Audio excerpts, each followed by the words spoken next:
Thank you, Chairman Corker, Ranking Member Cardin, and thank you for this important hearing on an intolerable situation that is a requirement in statute that you, Mr. Nims, and many other dedicated professionals do your absolute best to execute on.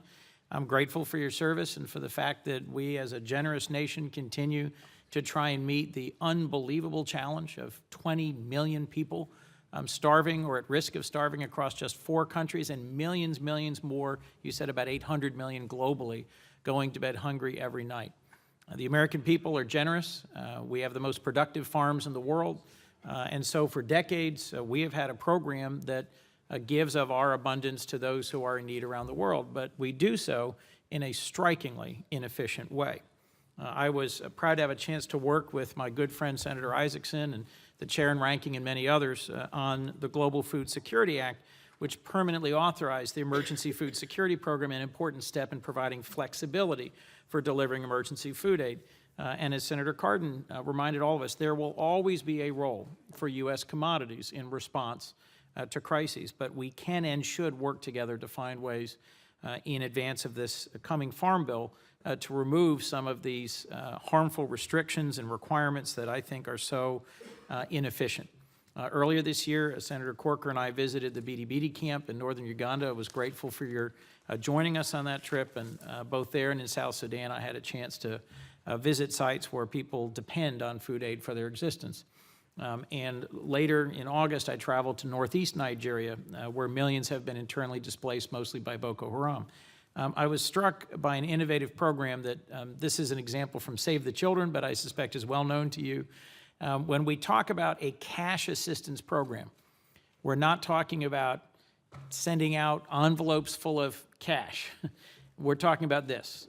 This is a card from a real specific individual in an IDP camp that allows her to go out and buy locally food that is appropriate for her and her children, and that changes the relationship between this refugee camp and the community around it. It provides for stability in the local markets. It provides for a better relationship between the refugee community and the community that is hosting them, and it gives more control for individuals for how they feed their children. And it frankly is much more traceable, transparent, and efficient. So I'd like to ask you a little bit more, if I could, about these so-called cash or voucher assistance programs, because I think they are dramatically more efficient than the average person might realize. When I first heard about changing from sending shiploads of American grain to sending cash, I thought, well, that's not a very good idea. It turns out that's not at all what we're doing. We're mostly doing it through very sophisticated means, whether through cell phones or individual EBT cards or with retinal scans, so that we actually have a very good idea who's getting what money to what purpose. Could you first speak to how USAID's experience with local and regional procurement has worked out so far, and what are the benefits and the difficulties to some of these innovative, I need a better word than cash, some of these innovative direct transfer food programs, and how they help you respond to these food crises? Thank you for that question, and thank you for, again, inviting me on that trip.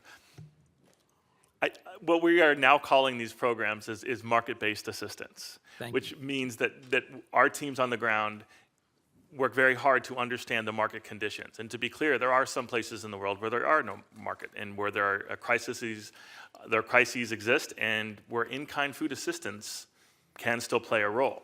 On the local procurement side, we work very hard with our partners to identify those areas, those markets that exist, whether inside a country or in a region in different markets of Africa, where we can buy the needed commodity that it does not exist in a place where we need to go in a different location, have our partners the ability to buy this, adhering to the same sort of rules and governance of procurement that we would use in the United States to ensure that we get the right quality of food and a good quality of food. By doing that, the time saved is huge because the ocean leg is not there, combined with the market impacts, just as you said, in the community of where we're working. what we have developed over the years is just to ensure that we are not having a negative impact, that we are increasing prices, or that we're buying the wrong commodity, or that we are somehow contributing to an existing crisis that might be there. That takes really a lot of expertise of our partners, like the Catholic Relief Services as well as the World Food Program, to ensure that's happening. From the local procurement, it has saved us both time and money and become more effective as an agency in addressing these concerns. On the other programs, the voucher programs that you admit, or the programs that allow a family member or a family at large to go to a local market or a grocery store, has developed a whole new industry, or helped to develop the industry in these retinal scans or in these cards or in this mobile money, to ensure that the person targeted, the person that is supposed to receive the aid, does receive that. And we have put in place methods to ensure that those are the right people that are receiving the assistance. And as you said, they afford us the ability to know what the group of people are buying, to ensure that when we give money, that we are having a nutritional or a food security impact, and that they aren't using these funds and prohibited it in most cases, and using these funds for other commodities that don't have a food security impact. So that we always want to ensure that we are targeting those most food insecure and that we are having impact. Could I ask one more question, Mr. Sure. The chairman and others, the ranking, we've spoken about the danger of monetization. I understand the benefit to the NGOs, but the inefficiency is just stunning. What are the negative impacts on the ground in terms of instability in local markets and resiliency of the practice of monetization? Shipping U.S. commodities to remote parts of the world so they can be resold there. At a 75 cent on the dollar loss. I want to actually take this opportunity to correct that number. It was a 25 cent loss on the dollar. I got my numbers backwards, so I want to enter in the record that it's a 25 cent loss on the dollar. Thank you for that question as well. Monetization has been around for a long time, and there are rules that govern how we do monetization. Primarily, it's the Bellman determination, which ensures when we go into a country that we do look at the global market or the universal market in that country to ensure that the tonnage that we bring in has a very small to no impact on the market. And we take that very seriously with our colleagues at the Department of Agriculture, and we have done that for quite some time. So to answer your question, very minimal detrimental impact on the market of a given country is what we strive to do, because that's what we have been doing. For USAID and for my Office for Food for Peace, the biggest detriment is that we lose 25 cents on the dollar. And it does require that our partners who sell this food have to develop ways to be able to sell this food. NGOs traditionally are not commodity brokers, and it takes a specialized skill to do this effectively. And that takes a lot of time and effort that could be better spent on running programs as opposed to being commodity brokers. Well, thank you, Mr. Nims. I think we have a shared question about how we sustain U.S. food assistance while working together to make it more efficient, given the scale and scope of the humanitarian need around the world. Thank you for the very hard work you and your folks do to meet this massive humanitarian need. Senator Isaacson. Thank you so much. Senator Coons. Thank you, Mr. Chairman. Thank you to a genuinely excellent panel providing detailed and thorough testimony on some of the maddening ongoing restrictions on effectiveness and efficiency in U.S. food aid, and some of the genuinely inspiring efforts we are making jointly to meet a hungry world. Let me ask Dr. Barrett a question, if I might, about the Maritime Security Program, because we've explored it a little bit, but there's a lot of other issues. The Maritime Security Program is designed to ensure the Department of Defense has on-demand access to sea lift capacity during times of war or national emergency. You noted in your written testimony that the Department of Defense has never mobilized a mariner or vessel from the non-MSP cargo preference fleet. Is there any evidence that you've come across in your many years of working on this field to support the idea that cargo preference is necessary for our military sea lift capacity? Thank you for the question, Senator Coons. No. The simple answer is no, as you already know. The military readiness of the cargo preference fleet is quite low. We have a large fleet that is militarily ready, but it's in the Ready Reserve Fleet, in the Military Sea Lift Command, and in the Maritime Security Program, which is essentially a call option on up to 60 ships, each paid $5 million a year for being prepared to mobilize for the Pentagon if and when needed. The Pentagon has never needed, even in recent times of war, to activate that whole set of those three types of resources: Ready Reserve Fleet, Military Sea Lift Command, and MSP.